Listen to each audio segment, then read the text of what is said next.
Дэлхийн монголчуудын Энжел радио 88-ны урлагын дээр суватар болон сонсож буй эрхэм таны энэ өдрийн амар амгалан дахиалдахыг 7 өнөг бүрийн даваагаас баасан гарагийн цаг мөчид радиогийн 2 дугаар студиэс хөрхөөс өмнө хөөрөлтцгөө гэсэн уриатаагаар эх орноор мэн сонио нэвтрүүлэг эрхэм сонсогч танд шууд хүрдэг. Яг одоо Улаанбаатар хотод 14 цаг 10 минут болсон өнөөдөр 2025 оны 9 дугаар сарын 30-ны мягмар гарагийн эх орноор мэн сонио нэвтрүүлэг эхэлж байна. Студид өгтлөгч гэрлээ найруулагчаар Эрдэнэ Үхнаар арилж байна. За нэвтрүүлгийн маань хамтран арилгачаар Mobile Life амьдралын мөч бүрд гэсэн уриатаагаар Mobicom корпорац хамтран ажиллаж байна. Баярлалаа. За нэвтрүүлгээрээ өнөөдөр Улаанбаатар хотод болж байгаа үйл явдлыг болон орон нутагт болж байгаа мэдээллийг за мөн хилийн чандад болж байгаа Монгол улстай холбоотой мэдээллийг эрхэм сонсогч танд хүргэдэг. За мөн төрийн байгууллагын болон хувийн хвшлийн мэрэгчлэлтэнтэй за мөн орон нутагт сэтгүүлчнартайгаа шууд эфир утсаар холбогдсон сонсогч танд мэдээлэл хүргэдэг үлээ. Ингээд өнөөдөр болж буй онцлог үйл явдлуудыг хүргээд эхнийхээ байгууллагатай холбогдъё. Өглөө 9 цагт сэтгцэн эрүүл мэнд 2025 үндэсний чуулган эхэлсэн. За мөн 9 цагт түргэнсламжийн үйлчилгээнд зөнхлөн хийдэг эмнэл зүүн гардан үйлдэлийн ур чадварыг сайжруулах, жолооч нарын прамедик хийх мэдлэг чадварыг нэмэгдүүлэх зорилгоор EMS Global сан олон улсын байгууллагатай хамтран нийслэлийн түргэнсламжийн төвийн хурлын танхимд сургалт зохион байгуулсан байна. За мөн 9 цагт Монгол Улс ерөнхий сайд Зандар шатрын ивэлдор сэргээн засалт ба хөгжлийн бэрхшээл үндэсний чуулган төрийн ордонд эхэлсэн. За 10 цагт улсын хурлын байнгын ордын хуралдаан болсон бол 12 цагт чипийн дайн ирээдүйн технологийн төлөөх тулаан номыг Улаанбаатар галерей Sky Ballroom-д нээлттэй хийсэн байна.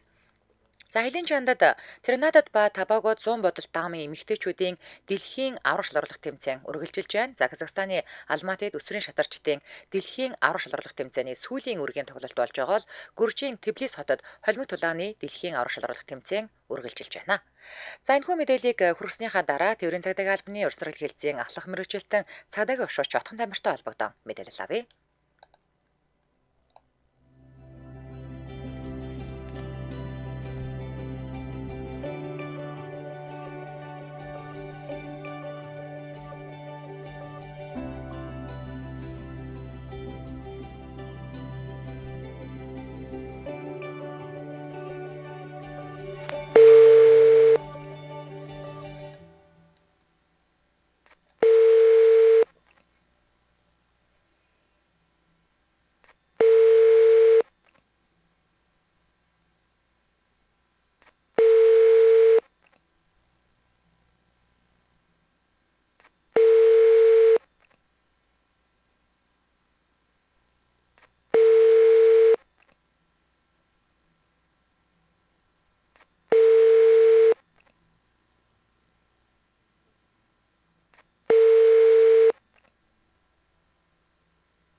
Уучлаарай. Таны залгасан хэрэглэгч.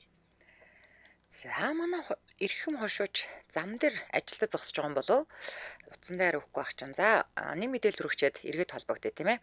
За дараагийн өргөх мэдээлэл маань за энийг дараа нь үлгэрчээ. За ингээ. Хаал дүүргийн 18 дугаар хороонд 640 хүүхдийн суудалтай сургуулийн барилга угсралтай ажил эхэллээ гэсэн байна.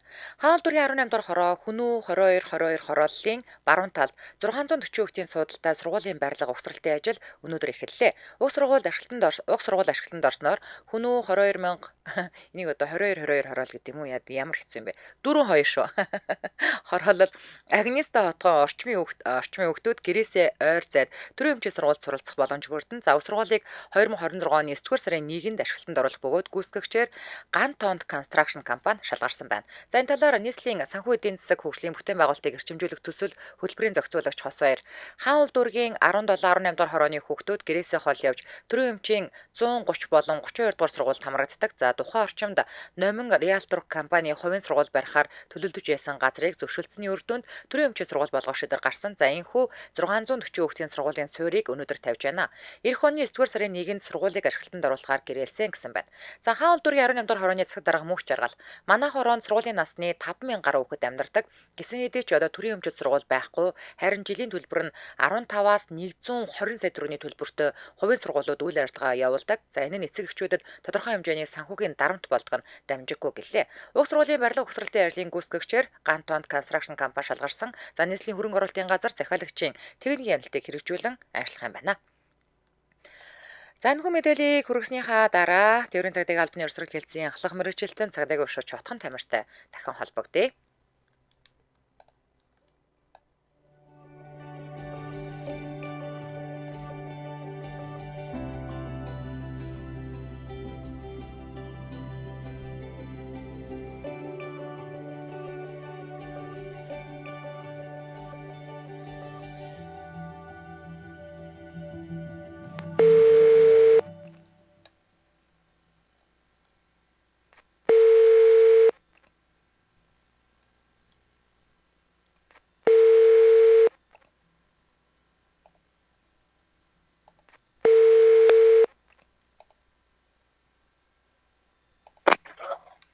Байна. Аврал.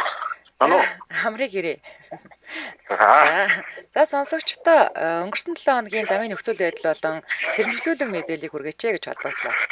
За тэрнээс нэшил сонсож байгаа сонсогчдоо энэ өдрийн мэндийг хүргье.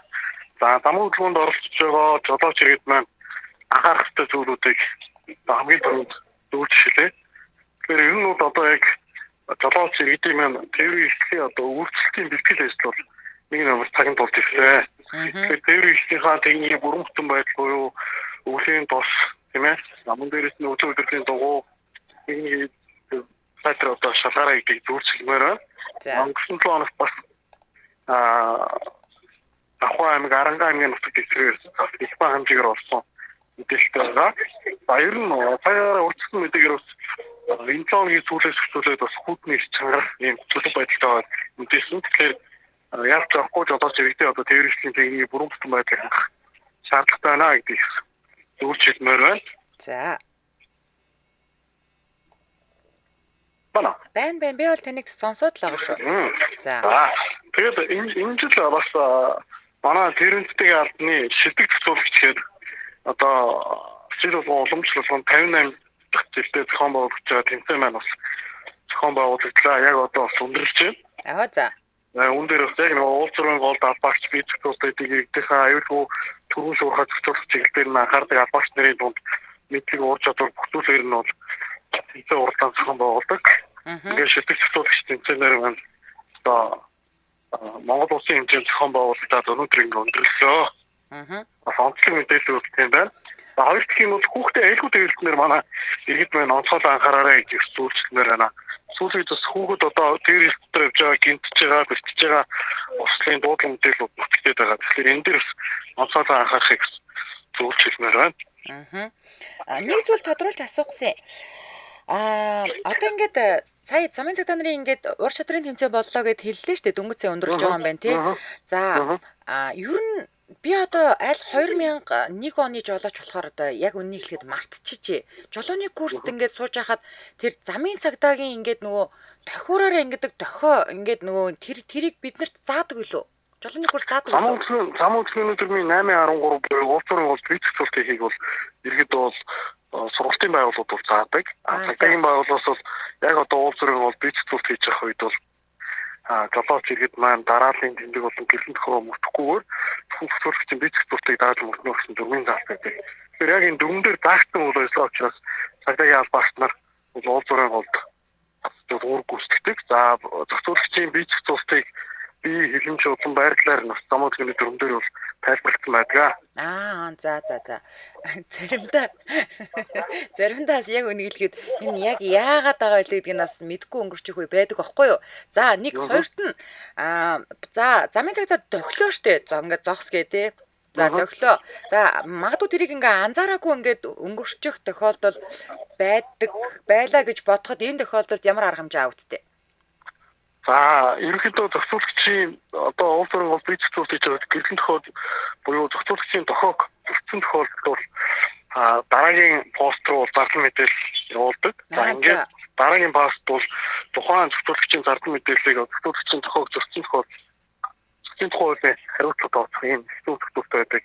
Дамуу төлөвний төвийн 3-ын нэгдэх заалтан дээр жолооч цагдаагийн албагч шалгуулах үүрэгтэй энэ үүргээ биелүүлээгүй явсан байна гэдэг. Дамун дээрээс нь зохицуулагч уулзалт байна уу? Бана. За. Зургуудын авалцсан. Бана. Бэн. За. Яг энэ нөгөө арга хэмжээ яваад нөгөө Харин тий ойлгоод байна. За. За удахгүй энэнийхээ хариултыг аваад тэгэл дуусгалаа. За ер нь бол уулзрын гол зогсож байгаа албаагчид бие зохицуултыг гэдэг. За энэ үед зохицуулагчийн тохиог зөрчсөн тохиолдолд тухайн жолооч цагдаагийн албаагчийн дамуу төлөвний 4 заалтныхаа дагуу аль нэг төслийг гаргаад мэдээж хэрэг тэрийн албаагч тухайн төсөл гаргасан жолоочийг зогсоох юм уу эсвэл бол хөдөлгөөний хязгаарлаж байгаа тохиолдолд зохицуулагчийн тохиог зөрчиж уулзралыг нэвтрүүлсэн тохиолдолд дараагийн болт руу зарлан мэдээлэл дамжуулаад ингэж хүслийн тухай арга хэмжээ тооцогддог байгаа. Тэгэхээр таавхан замуу төлөвөндөө анхаарал болгоомжтой. Тэгээд уулзрал бие зохицуулах гэж явах маш одоо яг энэ зохицуулагчийн үндсэн зохицуулалтаар төлөвөндөө саятай орцсон иргэдэд зөвлөснөр байна. Зөв. За ойлголоо. За өнөөдөр сонсогчид маань мэдээлэл хүргэсэн Төвийн цагдаагийн албаны өрсөлдөл хэлтсийн ахлах мэргэжилтэн цагдаагийн уршууч Чотгон Тамиртай баярлалаа. Танд ажлын амжилт хүсье. Баярлалаа. За. Тамаараа зогсож тэмцээнд орсон хүмүүс. За яг эд ажлынхан дундуур бүгдээрээ залгаасаа мэдээлэл авсан юм байна. Тийм ээ. За дараагийнхаа мэдээллийг хүргээд Төв аймгийн Төв телевизийн сэтгүүл Чонгорбаатартай холбоотой мэдээлэл авъя. За дараагийн өргөх мэдээлэл маань мэдээж Төв аймагтай холбоотой байгаа. За нэгдсэн эмнэлгийн их засварын ажил 60% байна гэсэн байна. Төв аймгийн нэгдсэн эмнэлгийн амбулаторийн А байрны барилгын их засварын ажил 60%, Б байрны барилгын их засвар 70% үргэлжилж байна. За Төв аймгийн нэгдсэн эмнэлгийн дарга Ууган Баяр 2025 онд орон нутгийн төсвөөс 287 сая төгрөгийн хөрөнгө оруулалтаар А байрны их засварын ажлыг Интерсенс компани гүйцэтгэж байгаа. За харин 140 сая төгрөгийн гүйцэтгэлийн санхүүжилтээр Б байрны их засварын ажлыг Самбит компани гүйцэтгэж байна. За 10 дугаар сард ашиглалтанд гүйцээж оруулах төлөвлөгөөтэй байна. Энэхүү засварыг хийснээр өөрчлөж буй иргэд 5 дугтай орчинд өөрчлөлөх, за ажилтнуудын ажиллах орчин сайжрах юм. Мөн засварын ажлаар өчтөн туршиж алхах ханны байрвал тэрэгэнцэртэй иргэн болон яаралтай тусламж хэрэгтэй ирээдийг зөөвөрлөх цахилгаан шат зэргийг суйрлуулах төлөвлөгөөтэй байна гэлээ. За Төв аймгийн нэгдсэн эмнэлэг нь 5 алба 13 тасаг нэгжтэйгээр үйл ажиллагаа явуулж байгаа. За нийт 324 эмч эмнэлгийн мэргэжилтэн ажилтнтай, үүнээс их эмч 77, сувилагч, тусгай мэргэжилтэн 141, асрагч, үйлчлэгч болон бусад ажилтан 106 ажилтан ажиллаж байгаа юм байна. За энэхүү мэдээллийг хүргэснийхаа дараа Төв аймгийн Төв телевизийн сэтгүүл Чонгорбаатартай холбогдсон мэдээлэл авъя. Түргий. Өдрийн минь дүргий. За Дэлхийн монголчуудын амжилт радио 80.3 их орноор минь сонин сайхан юу нэвтрүүлгээс шууд эфир утсаар холбогдсон байна. За Төв аймгаар сонин сайхан юутай вэ? Өнөөдөр сонсогчдоо ямар мэдээлэл хүргэх вэ хөө? Нэг хэд мэдээлэл өгье дөө. 2025 оны 9-р сарын 30 бөгөөд яг энэ цаг мөчид Төв аймгийн иргэдийн төлөөлөгчдийн хурлын ээлжид бус 2-р хуралдаа хоригдожээ. За 52.5% эрсдэлтэй хуралдаанаар Төв аймгийн 2026 оны хөгжлийн жилийн төлөвлөгөө батлагдах асуудлыг нэлээд явж байна да. За. Яг одоо тийм байна. За өнгөрсөн 7 хоног Төв аймагт маань 38 дахь удаагийн Номын Баяр аймгийн хэмжээнд бас сайхан өргөн дэлгэр тэмдэглэл өнгөрүүллээ. За. Манай Төв аймаг бол өөрөө бол утга зохиолын, уран зохиолын нэгт зохиолттой үжиг нутаг шүү дээ. Тэгэлгүй яах вэ? Энэтэй холбоотойгоор ч бас нэлээд өргөн дэлгэр сайхан тэмдэглэлээ Монголын хүүхдийн байгууллага үүсэж өгсөний 100 жилдээ холбогдуулан энэ 100 жилдээ холбогдуулж бас нэгэн зүйлийг тодтож хэлгээд энэ Монгол Улсад хүүхдийн байгууллага хүүхдийг хөдөлгөөн үүсэж өгсөд бол ялч манай Төв аймгийн Баян Тэгэр сумын харьяат орчин үеийн утга зохиолын нийт зохиолч Башторжийн Натдаг Дөрс гэдэг хүний анхны одоо ихшил үндсийн тавьсан байдаг да. Түүнээс тэгэл одоо ардын орон зохиолчд маань дөрөн гарсан байна да. За Баогийн лав сурангуй Дашторжийн Нацагд орж өөр чин дөнгөдийн цоо шарын сүрэн жав шагдрын дулмаагаа. За. Тэгэл ингэж манайч одоо Монгол Улсын хэмжээнд бол хамгийн их ардын орон зохиолчтой. Гонцгийн Бадарчгаа байна. Тийш дээ нэрээ. Төмрийн Баатар. За. Тэрнтэй холбоотой номын баяраа сайхан өргөн дэлгүүр тэмцээн өнгөрүүллээ. За. За тэгээд Батник өрмөц арга хэмжээ зохион байгуулагдсан нь бол Төв аймгийн Шүн суманд маань гамшигт хамгаалах команд штабын сургууль зохион байгуулагдлаа. За. Ер нь бол тэгэл гамшигт хамгаалах команд штабын сургуулийг бол Төв аймгийн хэмжээнд бол энэхүү арга хэмжээг онцгой байдлын газраас үе шаттайгаар баруун зүүн бүсүүдээр ингэж хувааж байгаа одоо яг энэхүү гамшигт хамгаалах комист байдаг энэ хүмүүсттэй сургалтыг зохион байгуулж байна. Тэгээ ерөнхийдөө бол Төв аймгийн хэмжээнд сүүлийн 10 жилийн хугацаанд нэг статистик тоо мэдээллийг танилцуулахад бол 10 жилийн хугацаанд 1119 удаагийн гамшиг аюулт үзэгдэл осол тохиолдсны улмаас Төв аймгийн хэмжээнд 165 хүн амьтаа 710,3 мянган толгой мал амьтан хорогдож 12 тэрбум төгрөгийн шууд хохирол учирсан. За объектын ганц төмөр хамгийн их буюу 50%, үүний үйл ажиллагаатай аюулт үзэгдэл осол 24%, биологийн ганцтай өвчлөл 11%, ой хэрийн төмөр 9%, ус цаг уурын гаралтай аюулт үзэгдэл 5.1%, геологийн гаралтай аюулт үзэгдэл 1.9%-ийг сүүлийн 10 жилдээ гэсэн юм статистик мэдээлэл байна л да. За. Энэтэй холбоотойгоор бас манай аймгийн онцгой байдлын газар гамшигт хамгаалах онцгой комиссийн маань бол бас ингээд эрчимдсэн сургалт команд штабын сургалтуудыг яг энэ намрын ажил, үйлчлэлтийн бэлтгэл ажилтай холбоотойгоор зохион байгуулж. Ер нь яг одоо энэ Төв аймгийн хэмжээнд бол сая 100 ерөнхийдөө ганцаа өгсөн. Тэгэхээр энэ намаржил дурах сургаалттай холбоотой мэдээллийг бас хүрэхэд бол манай аймгийн хэмжээнд бол 450 гаруй тонн үр тариа уран авах төлөвлөгөөтэй байсан бол энэ 6 сарын эхээс 7 сарын бараг 30 хүртэл чийг орсонгүй, чийг унтсангүй. Үүнтэй холбоотойгоор бол Төв аймгийн хэмжээнд бол 50 орчим хувь урагцаа бол алдсан. За. Энэ бол одоо тэгэл Монгол Улсын хэмжээнд бол бас нэлээд нөлөөлсөн гэдэг ягаад гэвэл нөгөө нийслэл Улаанбаатар хотыг манайх чинь тойрон байдаг. Газрын нутгийн бодлоготой.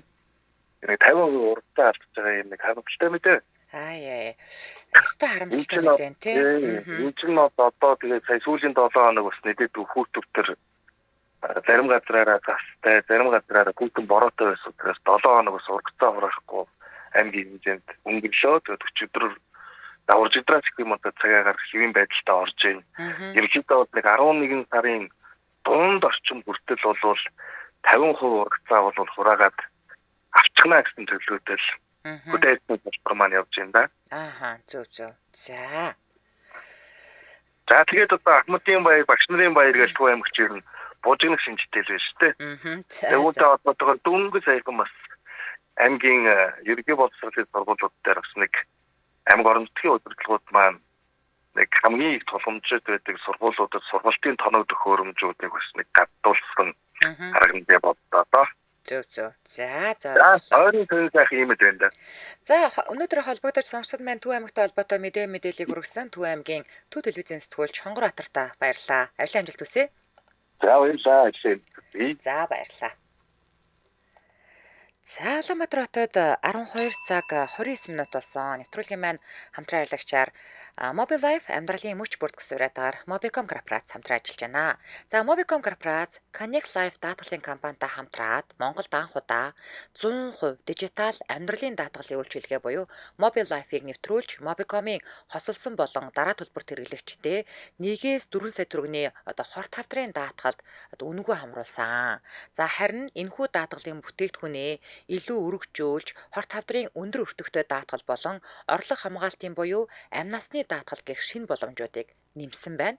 За Mobile Life нь 100% дижитал учраас бүртгүүлэх, гэрээ байгуулах, хураамж төлөх, за нөхөн төлбөр хүсэлт илгээх зэрэг бүхий л үйлдэлээ Mobicom app болон Mobile Life Цэгмэн гэсэн сайтаар шууд хийн. За даатгалын хураамжаа сар бүрийн дугаарын төлбөртөөгөө хамтдхан төлөх учраас хамгаалалт тасалдах эрсдэлгүй. За шаардлагатай бичиг баримт бүрснээс хойш нөхөн төлбөрийг 5-аас 10 хоногт түргэн шуурхаа шийдвэрлэнэ.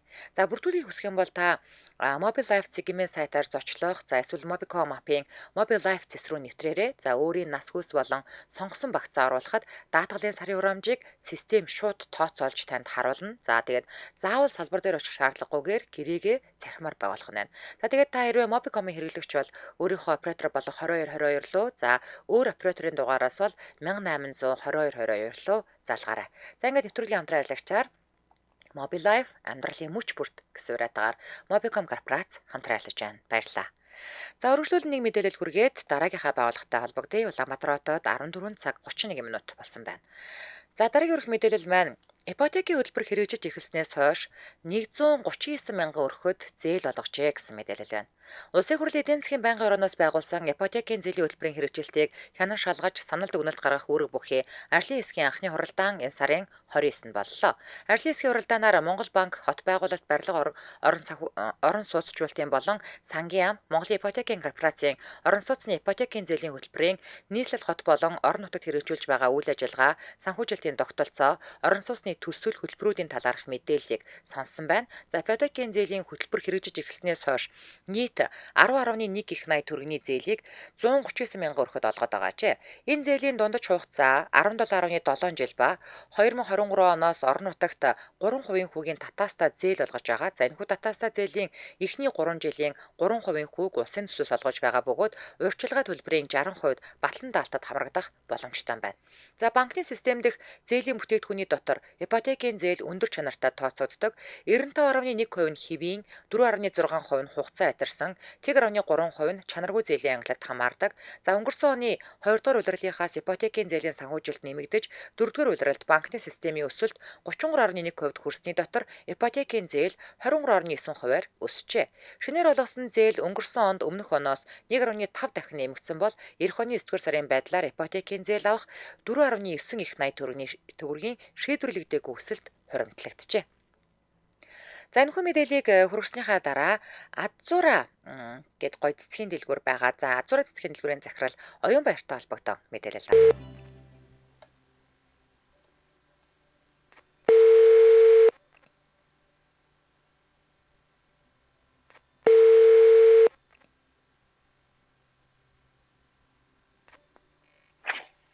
Байна уу? Байна өдрийн мэнд төргий. Өдрийн мэнд төргий. Дэлхийн монголчуудын амжилт радио 88.3 эх орноор минь сонио нэвтрүүлгээс шууд эфирийн утсаар холбогдсон байна. Тэгэхээр өнөөдөр Азура дэлгүүрээс маань сонсогчдоо ямар мэдээлэл хүргэх вэ? За сайн байна уу? Бүх амжилт радиог сонсож байгаа монголчуудаа энэ өдрийн мэндийг хүргээд ажилд нь, амьдралд нь сайн сайхан бүхнийг хүсье өрөөе. За баярлалаа.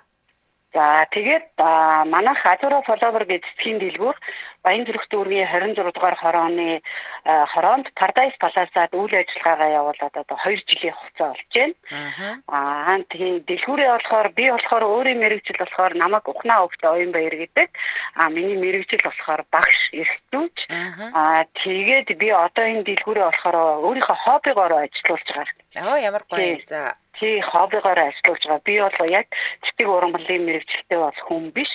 Гэхдээ хүн дуртай зүйлээ хийхдээ одоо нөгөө мэргэжлийн хүнээс тутгааргүй ингээ болоод уншаад, судлаад тэгээд мэдээд ингээд хийж байгаа мэдээж алдаа оноо бол бас байж л байгаа. Тийм. За одоо манай дэлгүүрт болохоор баталгааны болон баглааны цэцэг төрлөөрөө байдаг. Тийм тэгээд одоо тасалгааны цэцгүүд гэвтэл одоо манад мөнхрөө, долларын мод, усан бахира, аз жаргалын мод буюу товрууш, тэгээд саварган гэж дандаа одоо манай Монголын нөхцөлд цохирсон агаар цэвэршүүлэгч айл дээр албан тасалгаанд агаарыг цэвэршүүлж байдаг, чийгшүүлж байдаг арчилгаа багтаа ийм цэцгүүд зарагдаж байгаа. Би одоо 2 жилийн өмнө лэр чинь манай охин 12 төгсөж байгаад хонхны баяраар танахаас цэцэг авч ирсэн штэ. Тэгэхээр яг тэр үед дөнгөж анх нэгдэжсэн гэсэн үг юм уу? Нэгсэн. Би 2024 оны 3 сарын 5-нд дэлгүүрээ ажиллаж хийжсэн баггүй юу? За. Тийм. Тэгээд танаа охиныг төгсгөж чинь 5 сард байсан. Тийм үү. За. 18. Тийм. Тийм тэгээд 5 сард бид нар үйл ажиллагаагаа явуулаа хэлжсэн. Одоо л яг 2 дахь жилдээ орчхоор хамаагүй туршлагачаад явж байгаа. Эхний жилдээ болохоор би зүгээр дан баглааны цэцгээр эхэлж хагаад түрүү жилийн 100-аас эхлээд цэцлэгийнхаа цэцэг рүү ороод тэгээд цэцлэгийнхаа цэцгийг урдаас авчираад хамгийн гол нь цэцлэгийн цэцгээ би урдаас авчираад эндээ нөгөө нэг хөрөс одоо тий савын солиод тэгээ өөр дээрээ одоо нөгөө солисон цэцгүүдээ 1-6 сар 1 жил хүртэл болгож байгаад мэдгшүүлээд шинэ ургалтын гарсан байна ингээд худалдаанд гаргадаг байхгүй юу? Зөв. Тэрүүгээр бас манайх онцлогтой. Тэгээд ингээд манайх бас хүмүүсийн цэцлэгийн цэцгийг олон одоо гэрийн цэцэг мэцгийг сав шороогийн солих тийм сервис үйлчилгээ энэ бас мөн хийж өгдөг. Намайг хүүхэд байхад манай одоо нөгөө нэг нийтлийн үйлдвэрийн тэнд ингээ үйлдвэрийн оройнд айгүй том цэцгийн хүлэмж байдаг гэсэн байхгүй юу? Тэгээд бид нэр одоо тэгэл тэнд очиж нэг экскурс аялал хийж исэн юм уу танилцаад тэгээд ер нь бол дарахныхаа ингээд нөгөө 9 сарын 1 болохоор тэнцэнээс цэцгээ авдаг байсан санагдаад байдیں۔ Тэгэхээр яг одоо ингээд ер нь би яг сонсч байсан л да голцуул гадаад хятадаас те за арай онгоцоор галлаандаас авчирдаг гээгүй байгаа да нөгөө алтан зулын чинь ер нь бол ингээд наашаага ингээд зөөж оруулж ирдэг л гэдэг. Яг ингэж тариалаад өөртөө ингээд гоё юм хүлэмжтэй газар ер нь байд юм уу Монголд? Та судалж үзсэн үү? Монголд судалж үзсэн. Монголд бол нөгөө нэг соёлж гэх том компани байгаа шүү дээ. Тийм. Тэднийх бол хүлэмжтэй. Гэхдээ манай Монголын нөхцөлийн цаг агаар хэцүү болохоор хүлэмжинд бас аль болох нөгөө цэцлэгийн цэцгүүд бас ховор байдаг. Яг манай Монголын нөхцөл таасан хүлэмжинд урагддаг цэцлэгийн цэцгүүд болохоор одоо бид дээр үе жоохон байхад 100 нас шимтгэлээ энтер гэлдээсэн шүү дээ тийм. Тэр цэцгүүдийг л одоо хүлэмжинд ургуулж яаж байгаа. Бусдаар бол бусад энэ навчит ногоо ургамлууд бол бүгд одоо бүх дэлгүүрүүд бүгдээрээ адилхан урдаас Бээжингээс цэцгээ оруулж ирдэг. Би болохоор баглааны цэцгээ болохоор гүминээс оруулж ирдэг. Манайх бол хаанаас гүмин гэдэг гүмин Юнан мууч. Тэр чинь бол ерөөсөө мөнхийн хавраараа байдаг байхгүй юу? Мөнхийн хавраараа байдаг тийм гүмин мууч Юнан хот гэж байдаг. Тэндээс манайх A сорт, A, B сорт л ер нь ихэвчлэн дандаа тэгээд хүмүүстээ машинаар 7 хоногт нэг удаа баглааны цэцгээ оруулж ирдэг. Тасгааныхаа цэцгийг бол одоо ерөөсөө түрүү жилийн дун орж ирсэн цэцэг энэ жил манад ургацсан ингээд сав шороогоо солигдсон ингээд бас худалдаанд гараад байж байна. Гэхдээ одоо тасалгааны цэцгүүдийг бас айгүй бас хүмүүсийг ингээд амарчлаад савн ингээд хүн харахад айгүй гоё үзэмжтэй. Тэгсэн мөртлөө доороо нөгөө усын хийгээд тавьчихдаг. Тэгээ үндэс доороосоо ингээд усаа уугаал ингээд байж идэг. Одоо нөгөө бас одоо хүний ажиллагааг хөнгөвчлсөн тийм савлгаатай цэцгүүд энэ айгүй их орж ирж байгаа. Зөв. За танаа дээр одоо хоёлаа те ингээд хүмүүсийн нөгөө нэг байнгын авдаг цэцгүүнүүдийн бас нэг үн хан шиг сонирхчмоор байна. За сарнаа байж болж гин өөр ч одоо рамашка байна. За лили байна. За тэгээд алтан зул эдгээр ямар үнэтэй вэ? За манай дээр сарнаа болохоор одоо бидэд бөөний үн багш нарын баярыг тохиолдуулаад нэг ширхэг сарнааг бид нар 5,000 төгрөгөөр гаргаж байгаа. Вау, хамаагүй юм том байна штэ. 10-аас 12 мянгатаа гад идэв штэ. За 10-аас 12 мянгатаа. Ер нь манайх бол энгийн үедээ бол нэг ширхэг сарнааг 8,000 төгрөгөөр зардаг. Тэгээд манайх бас нөгөө ярилцаж хөөрөөд би ч нөгөө өөрөө хуваараа юм хийж байгаа хүн болохоор хүмүүстэй бас хамаагүй хөнгөвчилж өгөх юм тулд ярилцаад тэгээд үнэ болдоошо буулгаад зардаг. Одоо манайд Ахмадын баяр, багш нарын баярыг тохиолдуулаад сарнаага 5,000, рамашкага 5,000, лилигээ 10,000 гэсэн үнээр зардаг. Лили 15-аас дээш үүдэг. Танах төгөлстөө үнэхээр хямдруулсан байгаа юм байна. За. Тий, айгүй хямдруулсан байгаа. Тэгээд бид нар баглааны цэцгэндээ захиалга аваад одоо бөөнийхөө үнээр болт баглаа хийгээд тэгээ хүргэлтэнд гаргаж өгдөг. Удуул бас байгаа. Башир гэж цэцэг байна. Тэгээд мини сарнаа байна. За тэгэл ер нь цэцгнүүд ер нь бүгдээрээ байгаа. За одоо жишээ нь жижиг Оо золид. удвал гэхдээ 5,000 та бондгор удвал нь гэхэд 8,000 төгрөгтэй. Бондгор гэдэг нь айгүй том байдаг байхгүй юу? За. Тийм. За одоо миний тэгээд нөгөө нэг башрууд ингээд янз янзаар байгаа. Башир гэхдээ нэг ширхэг нь 3,000 төгрөгөөр зарчих. Би одоо ингээд байгууллагын нэр дурдмааргүй л байна л да. Гэтэ яг үнийг хэлэхэд ямар нэгэн одоо хүний төрс өдөр мөдөр болонгууд манай одоо ажлын замын эсрэг талд нэг бэлгийн цэцгийн дэлгүүр байдаг болохоор тийшээгээ ороод боолгоо шүү дээ. Тэнгүүд би ингээд нэг юм 9 ширхэг сарнаа марнаг ингээд 100,000 төгрөгөөр боолгуулад гардаг байхгүй юу? Тэнгүүд одоо эртхэн танах руу залгаад захиалга өгчвөл дээр юм бэ штэ. За уцсныхаа дугаарыг хэлж өг. Одоо хүмүүс бүгдээрээ асууна. За манай утас 8888 3029 12. За ажгаараа 8 нэг л утас хэлж үгээ. 8888 3029. Тэгвэл хүмүүс 2 дугаар муугаар цээжлэхгүй. За 8888 3029. Яг одоо энэ цаг мөчөд надад ч гэсэндээ би одоо тэнчэнээс 10,000-аар цэцэг нэг ширхэг цэцэг авах уу, танахаас 5,000-аар авах уу гэдэг үнэхээр үний ялгаа гарч байгаа учраас хүмүүс хэрэгтэй мэдээлэл авах гэж бодож байна. За нэг зүйл асуусан байна хүмүүс. Азуура нэр гоё юм байна. Ямар утгатай болоо? Бодвол гоё л утгатай байх таа гэсэн байна. Тий азуура гэдэг нь болохоор нөгөө номин гэсэн утгатай юм байлээ. За. Би номин эрдэнэ гэдэг охинтой байж байгаа галтцсан. Тэгээд тэрүүгээр номин гэдгээр нь англиар азуура гэдэг юм байна. Манай охин хайжгаад тэгээ азуура гэдэг нь номин гэсэн утгатай байна. Энэгээр хүү гэхээр нь тэгья гэд. Тэгээд азуура фловер гэд. Зөв. Дэлгүүрээр нэрсэн. Манайх бас цэцгээд гадна бас бэлэг дурсгалын зүйлүүд баг байдаг байхгүй юу? Болохоор тий бэлэг дурсгал байдаг. Одоо утааны үйлрэл эхэлж гин одоо нөгөө нэг гэртээ агаар цэвэршүүлэх, чийгшүүлэх цэцэг авъя гэвэл одоо манай монголчууд ч юм болохоор Монголын нөхцөл таарсан цэцэг шаарддаг байхгүй. Бас учиргүй ингээд Бээжиндээ ингээд амар гоё цэцэг гарцсан дэлгэрсэн цэцэг манай Монголд энд ирэхээр нэрчаагүй, цэцгээгүй очноо голдог байхгүй юу? Тийм. Тэгэхээр одоо би яг манай монголчуудад таарсан. Манай монголчууд чинь тэгээд арчилгаа багтаа өгтгүү цэцэг юу юм гэдэг. Тэгээд хүн ууг нь цэцгийг өхүүлнэ гэж авахгүй, ууг нь ургуулна гэж авал гоё байдаг байхгүй. Тэгээд би хэлдээ чи өхөн гэж авал бас хэцүү дээ. Хүн ингээд амьд ургамлтайгаа харьцаад цэцэг чинь бас нэгээс нь амьд ургамар штэ. Тийм ээ тэгэлгүй яах вэ? Амьд ингээд гоё яриад харьцаад байвал надад чинь гэрт чинь очоод ургаад өнгө засаад гоё яд юм аа гэдэг. Тэгээд одоо тасалгааны цэцгүүд нь болохоор дандаа нөгөө агаар цэвэршүүлдэг. Мөнхрөө чинь 24 цагаар агаар цэвэршүүлнэ. Нүмергэн байна, пислили гэдэг нүмергэн эмхтэй үн дээлтэй цэцэг, доодри мод гээд бас агаарыг цэвэршүүлдэг. Дандаа агаар цэвэршүүлдэг топ 10 цэцгүүдийг би нөгөө авчирч одоо сав шороогийн цолиод доотлолт нь дугуй нүртэл дагагдаад ингээд айлтай хөргөгдөө явчихдаг байхгүй юу.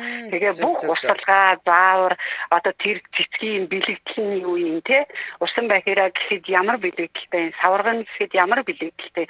Бүх бэлэгдэл урсгалгаа, арчилгааг ингээд дагдуулаад ингээд айлтаа өгөө явцдаг. Дараа нь нөгөө айлтаа очоод 2 жил 3 жил боллоо сав шороогийн солих хэрэгтэй боллоо гэхэд манай дээр авчираад өгөхөд савын томруулаа шороогийн солиод өөр дээр нэг 7 хонуулаа за одоо зүгээрээ наа гэд ингээд өгөө явуулдаг үйлчлэгтэй байгаа. Зөв. За өнөөдөр сонсогчид маань маш сонирхолтой мэдээлэл хүргэсэн Азуура цэцгийн дэлгүүрийн захирал Оюун баяртай баярлалаа. Ажлын амжилт хүсье. За баярлалаа. Танаа хамт олон ч ихсэн ажлын өндөр амжилт хүсье. Улам ажлын цэцэг шиг дэлгэрч улам гоё гэгээлэг өнгөтэй явах болтугай гэж хүсье өрөөё. Тэгээд танаа радиог байнга сонсдог. Би ч одоо нөгөө цэцгнийхээ сав шороог солиод сууж байхдаа радиогоо сонсоод тэгээд за одоо тэдээс тийм нэвтрүүлэг явж байгаа гэж байнга ингээд сонсоо байж байдаг. За баярлалаа танд. Баярлалаа. За баярлалаа. Ажлын амжилт хүсье. Баярлалаа. За, өстой гоё мэдээлэл хүргэлээ те. Манайхан би гэртээ ваараа гоё цэцэгтэй байлгах дуртай гэдэг инчраал тоогоо өгчсөн байна. За, Араш гадрагч дээр үед залуу байгальчдын станцын цэцгийн үлэмж их гоё ясан 4-р ангитай ангиараа үзээд ангааж байлаа гэсэн байна. За, хэд хичнээн жилийн өмнө улаан сарнаа 1500 байж илээг нэг гэрэлтмаа. За, хичнээн жилийн өмнөх юм бичээд байгаа юм бэ. Хөөх ямар мундгийн бэ? Хоббигоороо цэцгийн дэлгүүр арилуулж байгаа мундаг ихч байна гэсэн байна. За баярлалаа хобби нэгтээ цэцэгчин мөсгүүдэд амжилт хүсье гэсэн байна. За үргэлжлүүлэн мэдээлүүдээ хүргэе. Улаанбаатар хотод 14 цаг 45 минут болсон. За дараагийн өргөх мэдээлэл маань за Чон үүр шөнөөр ирдэг кино шилдэг баримтат киногоор шалгарлаа гэсэн байна. Австралийн найруулагч Габриэл Брэдигийн бүтээл Чон үүр шөнөөр ирдэг киног 2026 оны Оскарын шилдэг олон улсын кино төрөлд Австрали улс албан ёсоор нэр дэвшүүлээд байгаа гэдгийг өмнө нь мэдээлж байсан тийм ээ.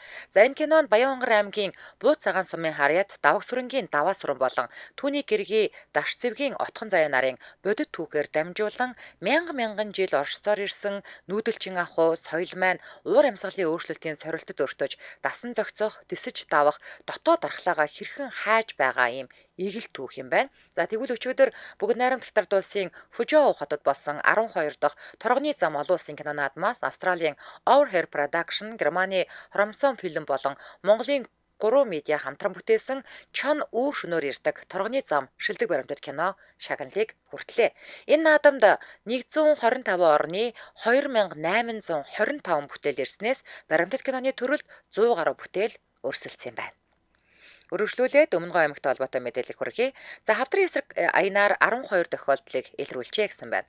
Өсөлттэй Өмнөгов хөтөлбөрийн хүрээнд хавдар судлалын үндэсний төвтэй хамтран хавдрын эсрэг аян 2025 үйл ажиллагааг 70 задгаас суманд энэ сарын 25-наас 27-ны өдрүүдэд зохион байгууллаа. Тус аяныг 8 дахь жилдээ зохион байгуулж үзэгт хамрагдах нэм шаардлагатай 705 хүнийг хамруулжээ.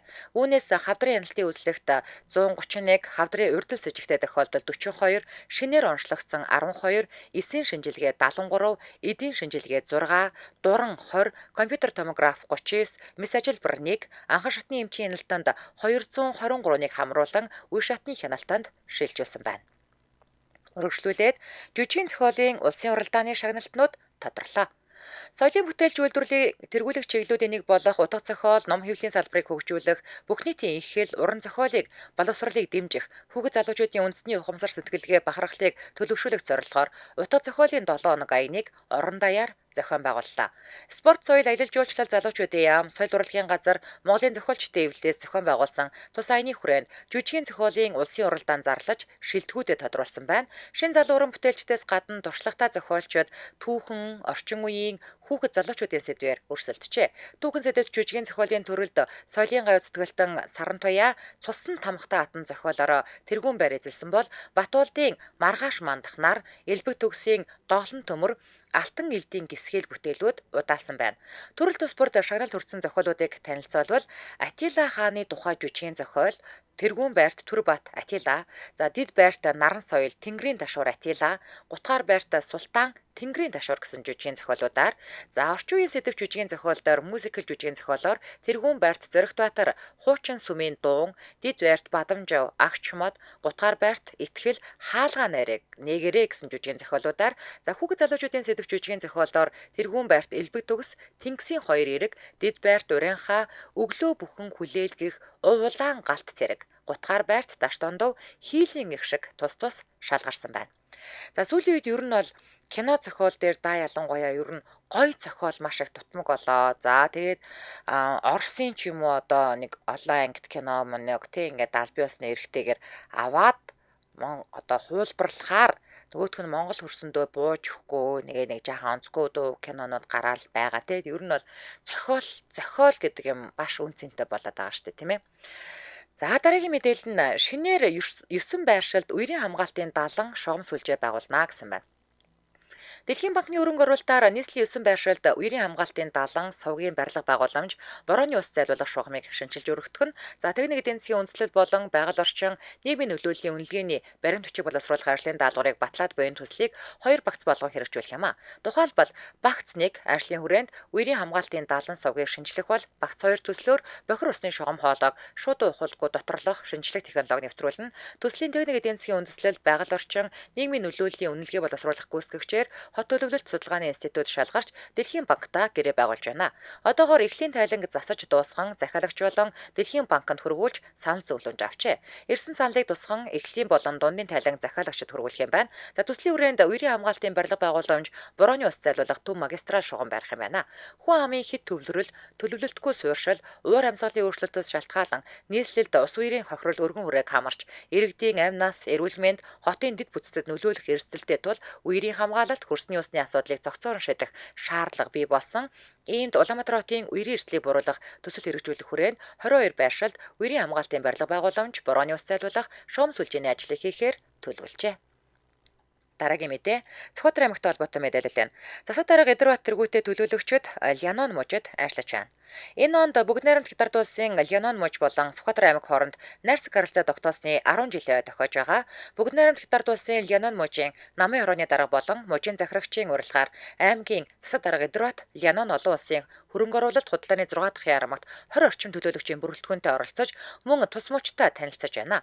Энэ хүрээнд бүгд найрамд Хятад улсын Лянон мужийн улс төрийн зөвлөлтөх зөвлөлийн дарга Жо Бо болон Лянон мужийн дэд захирагч Шан И нар аймгийн засаг дарга Эдэрбат болон зочид төлөөлөгчдийг хүлээн авч уулзлаа. Тус уулзалтаар аймгийн засаг дарга Эдэрбат Сүхбаатар аймгийн онцлог давуу тал, бизнес эдийн засгийн хамтын ажиллагааны боломжийн талаар олон улсын зочид төлөөлөгчдөд танилцуулж, талууд хамтын ажиллагаагаа илүү бэхжүүлж, үр дүнтэй ажиллах боломж бүрдсэн талаар тодтоглоо. Энэ үеэр хоёр талын бизнес эрхлэгчид аж ахуй нэгжүүд хамтран ажиллах төслүүдэд танилцуулж, хамтын гэрээ байгуулжээ. Дараагийн мэдээ геологийн төв лабораторийн уулзуурын нөхөн гарц ашиглалтанд орсноор төгжрөл 10% буурна гэсэн байна. Улаанбаатар хотын төвжирлийг бууруулах ажлын хүрээнд геологийн төв лабораторийн уулзуур, Хермес төвийн төмөр замын зойр, Нарантул захын дөрвөн замын уулзуур гэсэн 3 байршилд нөхөн гарц байгуулах төслийг хэрэгжүүлж байгаа. Энэ хүрээнд нийслэлийн санхүү эдийн засаг хөгжлийн бүтээн байгуулалтыг эрчимжүүлэх төсөл хөтөлбөрийн зохицуулагч хос баяраар ахлуулсан ажлын хэсгийн ээлжид хурал өнөөдөр боллоо. Вокзалын баруун талд Хермесийн нөхөн гарцыг барих ажлын хүрээнд 9 аж ахуй нэгжийн газрыг чөлөөлнө. Өнөөдрийн байдлаар 4 аж ахуй нэгжтэй зөвшөөрөлтжээ. Харин геологийн төв лабораторийн уулзуурт нөхөн гарц барих ажлын газар чөлөөлөлт дууссан. Уг нөхөн гарцын трасс нь инх тайвны өргөн чөлөөг цахилгаан станцын зам буюу эрчим хүчний гудамжтай холбох чухал ач холбогдолтой. Инх тайвны өргөн чөлөөний буюу Улаанбаатар хотын төв автозамын төгжирлийг бууруулахад 10 орчим хувиар нөлөөлөх юм а. Мөн геологийн төв лабораторийн уулзуурт нөхөн гарц барьснаар ханы материал, толгойд, баян уршуу чиглэлээс ирэх автозамын хөдөлгөөнийг Улаанбаатар хотоос урагшаа босоо тэнглэгээр нэвт гарах боломжийг бүрдүүлнэ. Иргэд заавал зүүн эргэж, гурвалжингийн гүрээр урагш нэвтрэх, мөн баруун эргэж, 5 шарын нөхөн гарцаар урагш нэвтрэх шаардлагагүй. Геологийн төв лабораторийн нөхөн гарцаар яарам руу нэвтэрч, нисхийн хурдны зам руу гарах боломж бүрднэ. Энэ үеэр нийслэлийн санхүү эдийн засаг хөгжлийн бүтээн байгуулалтыг эрчимжүүлэх төсөл хөтөлбөрийн зохицуулагч хос баяр нөхөн гарцууд барих ажлын явцыг эрчимжүүлэхийг үүрэг болголоо. Өргөжлөл Онгойлт аймагт холбоотой мэдээлэл хүргэе. Хүүхдийн эвэг сангаас хүүхд хамгааллын тогтолцоог сайжруулахад анхаарна. Говьлтай аймгийн засаг дарга Чинбат нэгдсэн үндэсний байгууллагын Монгол улс дахь суурин төлөөлөгчийн газрын хүүхдийн эвэг сангийн төлөөллүүдийг хүлээн авч уулзлаа. Уулзалтаар хүүхэд эхийн эрүүл мэнд ба хоол тэжээл, боловсрол, сургуулийн орчны сайжруулалт, бага сургууль, хүүхдийн эрх ба хамгаалал, усан хангамж, ариун цэвэр болон засаг даргын үйл ажиллагааны хүрээнд дэх хүүхэд хамгаалал, хүүхдэд чиглэсэн хөтөлбөрүүд дээр хамтран ажиллах талаар санаа солилцлоо. Цаашид хүүхдийн эвэг сангийн төлөөлөл орон нутагт хүүхдийн оролцоог нэмэгдүүлэх, эцэг эхийн боловсрол, хүүхэд хамгааллын тогтолцоог сайжруулах төсөл хөтөлбөрүүдийг шатараатай хэрэгжүүлэхээ илэрхийллээ. Өргөжлүүлэн Булган аймагт холбоотой мэдээлэл хүргэе. Малчтын төвшөнд хадланг 171 хувиар давуулан биелүүлжээ. Аймгийн хэмжээнд малчтын төвшөнд байгалийн хадлан 271.9%, тэжээл 17.5%, давс шүү 35.1%-ийг бэлтгэсэн байна. За сумдын аюулгүй нөөцөд хадлан 43%, тэжээл 12.7% бэлтгээд байгаа нь малчид өвлжилтийн бэлтгэлдээ онцгой анхаарч хадлан 171.9% давуулан биелүүлжээ. Аймгийн хэмжээнд малчтын төвшөнд 112.1 мянган тонн байгалийн хадлан 12.2 мянган тонн тэжээл, 1.6 мянган тонн гар тэжээл, 13.1 мянган тонн давс хужир шүү бэлтгэх төлөвлөгөөтэй ажээ. Одоогийн байдлаар малчтын төвшөнд 87.6 мянган тонн байгалийн хадлан, 217 тонн сүрэл, 587 тонн ногоон тэжээл, 845 тонн үйлдвэрийн тэжээл, 643 тонн гар тэжээл, 54 тонн дарш ногооны хаягдал, 4.6 мянган давс хужир шүү бэлтгээд байгаа юм байна. Засгийн газрын 2025 оны хөдөө аж ахуйн салбарын 2025-аас 2026 оны өвлжилт, хаваржилтын бэлтгэл хангах зарим арга хэмжээний тухай 56 дугаар тогтоолын авсралтаар аймаг сумын өс тэжээлийн аюулгүй нөөц бүрдүүлэх хэмжээг шинжилэн тогтоосон бөгөөд аймгийн нөөцөд 758 тонн өвс, 657 тонн тэжээл, сумдын аюулгүй нөөцөд 1516 тонн өвс, 1314 тонн тэжээл бэлтгэн. За сумдын аюулгүй нөөцөд 652.4 тонн өвс, 167.5 тонн тэжээл бэлтгэжээ. Хадлан бэлтгэлийн ажилд дугуй трактор 128, трактор хадуур 52, трактор тармуур 42, хаман боогч 237, гар хадуур 901, бага урын трактор хадуур 976, хүн хүч 2604 ажиллаж байгаа юм байна. За эдгээр мэдээллийг бүгднгийн Монцомон цэгмэнээс албан ёсны эрхтэйгээр хүргэж байгаа гэдгийг дуулгая. Энэ хүрээд 2025 оны 9-р сарын 30-ны мегмар гарагийн эх ордоор маань сонио нэвтрүүлэг радиогийн 20 дугаар студиэс хөрхөөс өмнө хөөрөлцгөө гэсэн уриатаагаар шууд хүрээд өндөрлөж байна. Нэвтрүүлгийн хамтран ажиллагчаар Mobilife амьдралын мөч бүрд гэсэн уриатаагаар Mobicom корпорац хамтран ажиллаа. Баярлалаа. Өргөлөд ирхэн сонсогчдаа элдвш би нэвтрүүлэг хашигнахын дугаарыг хүлээн авч үзэж сонсоорой. Дэлхийн монголчуудын Амжил радио 88.3